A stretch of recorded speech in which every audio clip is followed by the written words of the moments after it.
Praktik perdukunan adalah metode mencari jalan pintas untuk menuntaskan masalah. Dukun dipercayai sebagian orang yang sedang menghadapi masalah dalam hidupnya, karena mereka butuh kepastian dalam melangkah. Di Indonesia kasus-kasus yang melibatkan dukun cukup sering terjadi.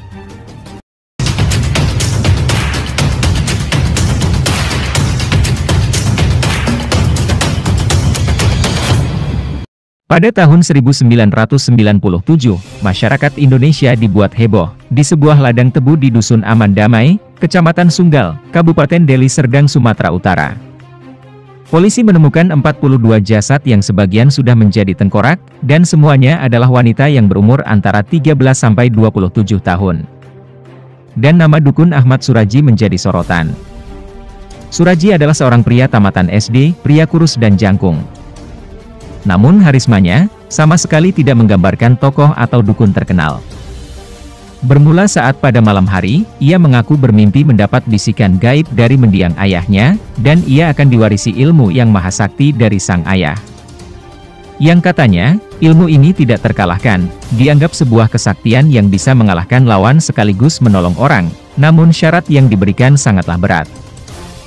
Menurut penuturan Suraji, supaya bisa menguasai ilmu kesaktian ini secara sempurna, Suraji harus menumbalkan 72 nyawa wanita dan menghisap air liur mereka. Sontak ia bimbang akan syarat yang sangat berat tersebut. Namun hasrat yang menggelora untuk memiliki ilmu yang sakti mandraguna sudah membuat kalap diri, ia pun siap akan syarat tersebut.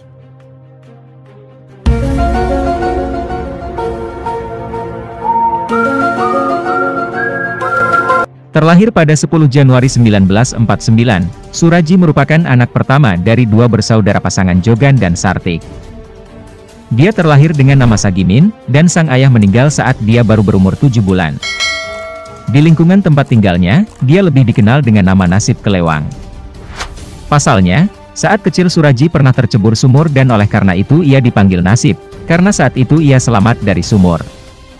Sedangkan nama Kelewang, didapat karena dia sering mencuri lembu, dan kemana-mana selalu membawa kelewang.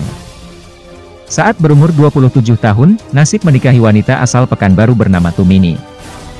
Usai menikah, Nasib berganti nama menjadi Ahmad Suraji, harapannya nama baru itu membawa berkah dan kehidupannya lebih baik. Namun di suatu hari, sang ibu Suraji dikagetkan dengan anaknya untuk menikah lagi. Alasannya dia ingin anak wanita, sementara Tumini hanya bisa memberikan 4 anak laki-laki. Sang ibu sebenarnya setuju. Namun ia syok saat mengetahui bahwa wanita yang hendak dinikahi Suraji adalah adik iparnya sendiri, alias adik kandung Tumini.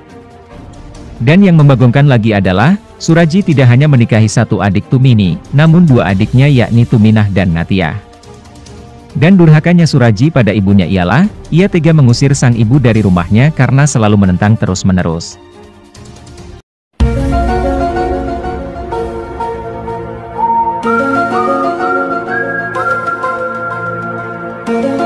Pada tanggal 27 April 1997, Dusun Aman Damai dilanda kehebohan.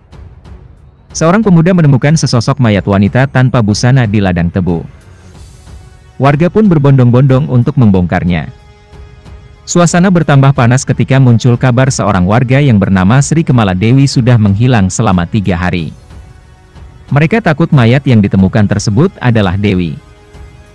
Ternyata mayat tersebut benar-benar milik Dewi. Aparat kepolisian dari Mapolsek Sunggal bertindak cepat. Setelah diselidiki, sebelum Dewi menghilang dikabarkan ia sempat bertengkar dengan suaminya yaitu Tumin, bahkan mereka telah berpisah ranjang. Orang tua Dewi akhirnya yakin bahwa Tuminlah pelaku pembunuhan tersebut. Untuk keperluan penyelidikan, maka suami Dewi itu pun ditahan. Namun, polisi tidak mau terburu-buru menetapkan Tumin sebagai tersangka. Beberapa tahun sebelumnya juga pernah ditemukan mayat wanita di ladang tebu. Kasus tersebut dihentikan karena kekurangan alat bukti, hingga pada suatu kesempatan, polisi menemukan secercah bukti baru. Seorang warga kampung bernama Andreas, pada hari menghilangnya Dewi, ia mengaku pernah mengantarkannya ke rumah Suraji untuk berkonsultasi. Setelah menemukan angin segar atas kasus ini, polisi langsung menindaklanjuti laporan tersebut. Mereka lantas mendatangi rumah Suraji, pria yang akrab dipanggil Datuk itu pun mengakuinya. Ia menceritakan kepada polisi bahwa Dewi memang pernah datang ke rumahnya, namun setelah maghrib Dewi pulang ke rumahnya sendirian.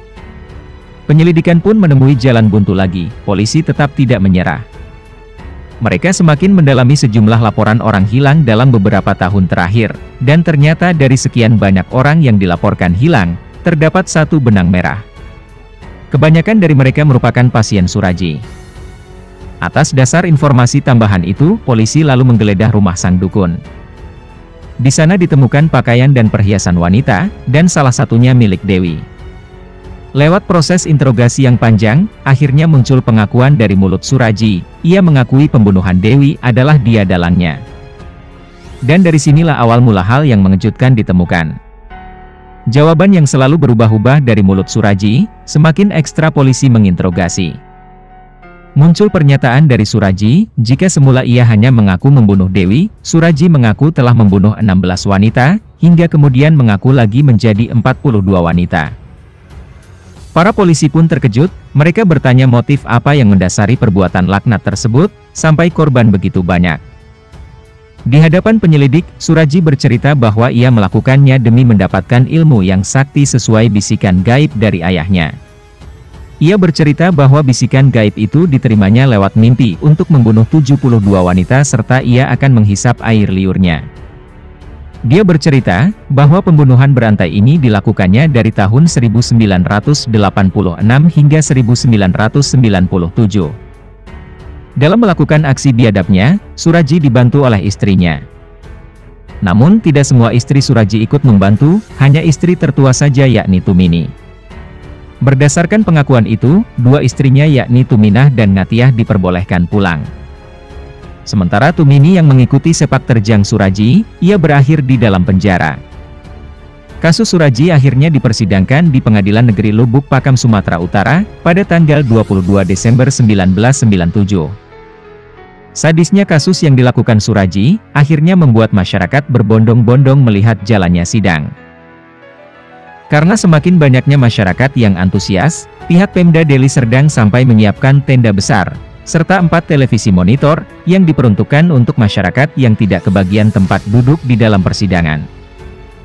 Polisi juga menyiapkan 4 peleton pasukan untuk mengamankan jalannya sidang. Menurut Kadispen Polda Sumatera Utara, pihaknya juga menyiapkan petugas dengan pakaian preman, untuk berjaga-jaga jika ada anggota masyarakat yang emosi melihat Suraji.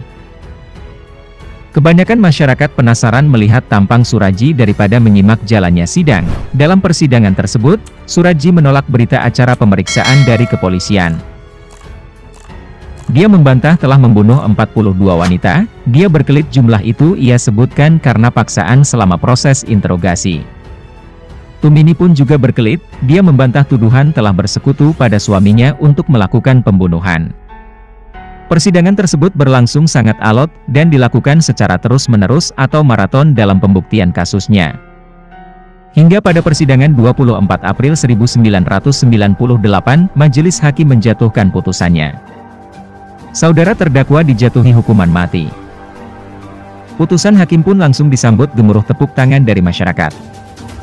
Upaya banding dilakukan oleh Suraji, namun pengajuan bandingnya ditolak di Pengadilan Tinggi Sumatera Utara pada 27 Juni 1998. Untuk hukuman Tumini, dia akhirnya dijatuhi hukuman penjara seumur hidup. Ia harus mendekam di Lapas Tanjung Gusta Kota Medan, untuk seumur hidupnya. Jelang eksekusi hukuman mati untuknya, Suraji terlihat tenang dan sabar. Ia juga mendapat bimbingan rohani khusus dan dikabarkan, ia telah membuang semua ilmu kebatinannya. Bagaimanapun Suraji tetap manusia, ketika pada tahun 2008 diberi kabar bahwa eksekusi akan dilaksanakan, dia resah dan gelisah. Menjelang pelaksanaan hukuman mati, Suraji mengajukan permohonan terakhir ke pengadilan. Dia minta diberi kesempatan 1 kali untuk bertemu Tumini, istri tertuanya. Permintaan itu pun dikabulkan. Dan pada 10 Juli 2008 eksekusi dilaksanakan, Suraji dihadapkan di depan 12 orang anggota regu tembak yang mengeksekusinya. Dan pada akhirnya, seorang dukun kejam itu mati dengan timah panas yang bersarang di tubuhnya. Ia dikebumikan di kediaman ibunya di Sei Semayang Kabupaten Deli Serdang. Sebelumnya warga setempat menolak jenazah dikuburkan di sekitar tempat tinggalnya.